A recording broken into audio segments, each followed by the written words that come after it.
Hello everyone, आज जो है हम बोट एंड स्ट्रीम करेंगे। तो चलिए स्टार्ट करते हैं। देखिए यहाँ पे जो है एक बोट बनाई है मैंने, और यहाँ पे जो है स्ट्रीम बनाई है। तो देखिए मैंने बोट को जो है वी से डिनोट किया है और स्ट्रीम को जो है यू से डिनोट किया है। ये दो वेरिएबल लिए हैं मैंने, वी जो है बोट के लिए और यू जो है स्ट्रीम के लिए। तो देखिए यहाँ पे मैंने लिखा भी है V equal to speed of boat in still water, शांत जल में नाव की चाल वी है, और यू जो है स्पीड ऑफ स्ट्रीम है, धारा की चाल है। ठीक है, अब देखिए speed equal to distance upon में टाइम, इसी फॉर्मूले का जो है बोट एंड स्ट्रीम में यूज़ होगा। ठीक है, अब देखिए अब आगे बढ़ते हैं। मान लीजिए एक एक्स साइकिल वाहक यानी साइकिल चलाने वाला व्यक्ति इस डायरेक्शन में जा रहा है, एक वाई स्पीड से जो है एक बंदा जो है इसी सेम डायरेक्शन में जो है वाई स्पीड से जा रहा है, और ये जो है एक्स स्पीड से जा रहा है इसी सेम डायरेक्शन में, दोनों की डायरेक्शन जो है सेम है। तो देखिए इसका रिलेटिव स्पीड यानी कि सापेक्ष चाल क्या होगी, x जो है y से ग्रेटर है मान लीजिए। ठीक है, तो x माइनस वाई इसकी जो है रिलेटिव स्पीड यानी कि सापेक्ष चाल होगी, राइट। क्योंकि ये दोनों अलग ऑब्जेक्ट हैं, राइट, और एक दूसरे से जुड़े हुए नहीं हैं, तो relative speed x minus y होगी। अगर ये जुड़े हुए होते या एक दूसरे के ऊपर डिपेंडेंसी होती तो x प्लस वाई होती, राइट। इनके ऊपर डिपेंडेंसी नहीं है। ठीक है, अब देखिए अब v है बोट और धारा स्ट्रीम है u। तो देखिए इसकी स्पीड क्या होगी, इसी डायरेक्शन में v भी जा रहा है और इसी डायरेक्शन में u भी जा रहा है। तो देखिए स्पीड ज़्यादा हो जाएगी। ये एक मोटर बोट मान लीजिए आप, तो इसकी स्पीड ये खुद की स्पीड है, ठीक है, और एक धारा की स्पीड है, तो ज़्यादा हो जाएगी स्पीड। ठीक है, ठीक है, तो speed equal to v plus u हम लिख सकते हैं। ठीक है, स्पीड ऑफ डाउन स्ट्रीम हम इसे कहते हैं, और देखिए इसे हम जो है इंग्लिश में स्पीड ऑफ डाउन स्ट्रीम कहते हैं, और हिंदी में हम इसे धारा की दिशा में चाल या अनुप्रवाह में चाल, या धारा के साथ, या धारा के अनुदिश, या धारा के अनुकूल हम इसे कहते हैं। ठीक है, अब आगे बढ़ते हैं। अब v जो है इस डायरेक्शन में है और u जो है दूसरे डायरेक्शन में है, और v जो है u से ग्रेटर है होगा, तभी नाव चलेगी। ठीक है, वरना धारा नाव को बहा के ले जाएगी। ठीक है, हाँ, अगर u जो है ये इस डायरेक्शन में जा रहा है और v की कोई स्पीड नहीं है या कम है इससे, तो v यानी कि जो धारा है वो बोट को बहा के अपने साथ ले जाएगी। ठीक है, तो जो है v जो है ज़्यादा है, ठीक है, और u जो है कम है। ठीक है, तो स्पीड क्या होगी इसकी, v माइनस यू, हम इसका रिलेशन बनाएंगे, जो इसका फॉर्मूला है v माइनस यू हम लिख सकते हैं, राइट, क्योंकि v ज़्यादा है और u कम है। ठीक है, अब देखिए इसको हम कहते हैं धारा के विपरीत चाल। ठीक है, v जो है इस डायरेक्शन में जा रहा है और u जो है इस डायरेक्शन में जा रहा है, तो धारा के विपरीत चाल, इसलिए v ज़्यादा होगा, राइट। और प्रतिकूल दिशा में चाल, और प्रति प्रवाह में चाल, और ऊर्ध्व प्रवाह में चाल। ठीक है, अब चलिए अब आगे बढ़ते हैं। अब देखिए दो पॉइंट हैं ए और बी, ए और बी, और v बोट है जो इस डायरेक्शन में जा रही है, और धारा जो है u है वो भी इस डायरेक्शन में जा रही है, और d जो है डिस्टेंस वो कांस्टेंट है। ठीक है, तो दूरी कांस्टेंट है। तो मान लीजिए a से b तक जाने में टाइम कितना लगेगा, तो देखिए a से b तक जाने में टाइम जो है लगेगा d अपॉन में v plus u equal to t1। देखिए टाइम का जो फॉर्मूला होता है वो डिस्टेंस अपॉन में स्पीड होता है। ठीक है, तो d तो कांस्टेंट था तो d आया, और स्पीड जो है a से b तक जाने में, देखिए v यानी कि बोट की स्पीड हुई, और u यानी कि u की स्पीड, देखिए v भी इसी सेम डायरेक्शन में और u भी सेम डायरेक्शन में, तो v प्लस यू हो जाएगा। ठीक है, अब देखिए b से a तक जाने में टाइम, तो देखिए d तो कांस्टेंट है और v जो है डायरेक्शन के विपरीत है, राइट, और u की डायरेक्शन इस तरफ है और v की इस तरफ हो गई, राइट, तो d अपॉन में v माइनस यू हो जाएगा। ठीक है, अब देखिए t1 और t2 में कौन ज़्यादा है, तो t2 ज़्यादा है, वो इसलिए क्योंकि देखिए ये जो स्पीड ज़्यादा है तो टाइम कम लगेगा, और टाइम ज़्यादा इसलिए लगेगा क्योंकि स्पीड कम है।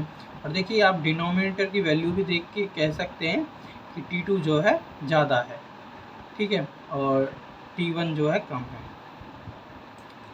ठीक है,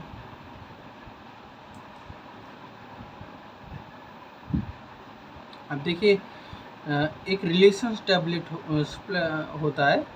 देखिए एक रिलेशन बनता है। रिलेशन क्या बनता है और क्यों बनता है? देखिए रिलेशन इसलिए बनता है क्योंकि देखिए हमारे पास क्वेश्चन आ जाता है कि कभी भी एक नाव एक निश्चित दूरी को धारा की दिशा में तय करती है और वापस आ जाती है। तो देखिए इस क्वेश्चन में जो है एक डायरेक्शन में जा रही है नाव भी और बोट भी। बोट नाव एक ही होता है और धारा भी, ठीक है। बोट और धारा दोनों एक ही डायरेक्शन में जा रही हैं, तो v प्लस यू होगा। लेकिन जो है क्या है, वापस आ जाता है, तो वापस आ जाती है मतलब v माइनस यू होगा, यानी कि विपरीत डायरेक्शन। और ये कहा नहीं गया है, इसमें वापस आना कहा गया है, तो ये हमें खुद समझना है कि विपरीत डायरेक्शन की बात की गई है। और उस हिसाब से जो है इसमें जो है रिलेशन बनेगा। इसका रिलेशन बनेगा, क्या बनेगा, T1 और T2 का रिलेशन बनेगा, ठीक है। तो क्या बनेगा, डिस्टेंस तो कांस्टेंट है, तो T2 अपॉन में T1 v plus you upon में v माइनस यू, ये इसका रिलेशन बनेगा जो इस तरह के क्वेश्चनों को सॉल्व कर सकता है, ठीक है। अब क्वेश्चन देखते हैं। देखिए इससे आपको ज़्यादा क्लियर होगा। एक नाव बोट धारा के दिशा में एक निश्चित दूरी तय करती है और वापस लौटती है। उस दौरान धारा की दिशा में लिया गया समय विपरीत दिशा में लिए गए समय का 2/5 गुना है। रेशो बिटवीन v और u, देखिए हमें रेशो निकालना बिटवीन v एंड u का, ठीक है। तो देखिए समय दिया हुआ है हमें 2/5, ठीक है। एक नाव बोट के दिशा में निश्चित दूरी तय करती है, तो डिस्टेंस तो कांस्टेंट है और वापस लौटती है। उस दौरान मतलब विपरीत दिशा में भी और सेम डायरेक्शन में, उस दौरान धारा की दिशा में लिया गया समय विपरीत दिशा में लिए गए समय का 2/5 गुना है। देखिए इसमें जो है रिलेशन लगेगा T2 अपॉन में T1 वाला, v प्लस यू अपॉन में v माइनस यू, ठीक है। क्योंकि अब देखिए v प्लस यू जो है ज़्यादा होता है तो हम 5 ले लेंगे यहाँ पे, और v माइनस यू कम होता है तो हम इसे यहाँ 2 ले लेंगे, तो 5 अपॉन में 2, राइट। अब देखिए इसमें ना एक मेथड होता है, कंपोनेंटो एंड डिविडेंडो रूल कहते हैं जिसे हम, उससे हम v अपॉन में u को इजीली निकाल सकते हैं। तो कैसे निकालेंगे, देखिए जो नोमिनेटर है उसमें प्लस कर देंगे डिनोमिनेटर को, तो 5 + 2 7 आ जाएगा, और जो न्यूमिनेटर है उसमें से माइनस कर देंगे डिनोमिनेटर को, तो 5 - 2 3 आ जाएगा, तो v अपॉन में u निकल के आ गया, ठीक है। ये आंसर है। अब देखिए इसी में एक और कंडीशन है, धारा की चाल 6 किलोमीटर/आवर है, तो नाव की चाल क्या है। देखिए धारा की चाल 6 किलोमीटर है, ठीक है, तो 6 किलोमीटर प्रति घंटा है, तो 6 यहाँ पे लिख दिया। और देखिए u यानी कि धारा की चाल जो है उसका रेशो कितना है 3, तो मैं इस रेशो को काट दूँ 3 को और 6 से, तो 2 = 1, तो 1 रेशो कितना है 2 के बराबर है, 2 किलोमीटर के बराबर। तो देखिए v की यानी कि हमें नाव की चाल यानी कि v की निकालनी है, तो 7 × 2 कर दूँ तो 14 किलोमीटर प्रति आवर आ जाएगा, पर आवर आ जाएगा, राइट। तो ये इसका आंसर होगा। अब देखिए अगला क्वेश्चन देखते हैं। डाउन स्ट्रीम, ठीक है, down stream time upstream time, ठीक है, का 3/5 है, ठीक है।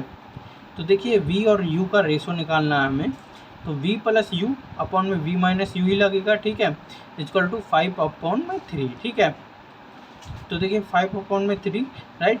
अब देखिए = में देखिए कंपोनेंटो और डिविडेंडो रूल ही लगेगा इसमें, 5 + 3 अपॉन में 5 + 3 अपॉन में 5 - 3, तो ये हो जाएगा 8 अपॉन में 2, तो 2 से 8 कट जाएगा, 4 आ जाएगा, राइट। तो v आ जाएगा 4 और u आ जाएगा 1, ये इसका आंसर हो गया, राइट। अब देखिए कंपोनेंटो एंड डिविडेंडो रूल क्या कहता है एक्चुअली, यहाँ पे आप देख लीजिए। कंपोनेंटो एंड डिविडेंडो रूल एक्चुअली ये कहता है कि v प्लस यू अपॉन में v माइनस यू है जो, ठीक है, उसे हम अगर सॉल्व करेंगे, देखिए ये नोमिनेटर एंड डिनोमिनेटर है, देखिए ये 5 अपॉन में 3 वैल्यू है, ठीक है, n नोमिनेटर और d डिनोमिनेटर 3 है और नोमिनेटर 5 है, ठीक है। अब मान लीजिए मैं जो है इन्हें जो है प्लस करूँ, ठीक है, प्लस करूँ तो 2v, और इसे अगर यहाँ पे जो है माइनस करूँ तो 2u, राइट आएगा, तो 2 से 2 कट जाएगा, v अपॉन में u आएगा, राइट, तो 8 अपॉन में 2 आएगा, राइट, तो v अपॉन में u ही 8 अपॉन में 2 हो जाएगा, राइट। देखिए जैसे v प्लस यू है, ठीक है, इसमें इसे जोड़ दो तो 2v आएगा, राइट। और इसमें से इसे घटा दो तो 2u आएगा, राइट। और इसी प्रकार अगर इसे कर दें तो ये कट जाएंगे, राइट। 2 से 2 कट जाएगा, v अपॉन में u रह जाएगा सिर्फ, तो इसकी वैल्यू 8 अपॉन में 2 आ जाएगी, राइट। इस सेंस के हिसाब से कंपोनेंटो एंड डिविडेंडो रूल हम इसमें यूज़ करते हैं, जो कि हमारी v अपॉन में u वैल्यू ईजीली निकल के आ जाए, ठीक है। क्योंकि जो इसके साथ किया वही हम इसके साथ करेंगे और इससे जो है v अपॉन में u की वैल्यू निकल के आ जाएगी, ठीक है। अब चलिए हम आगे बढ़ते हैं। तो इसी प्रकार की और वीडियो के लिए हमारे चैनल को सब्सक्राइब कीजिए, शेयर कीजिए, लाइक कीजिए। Thank you.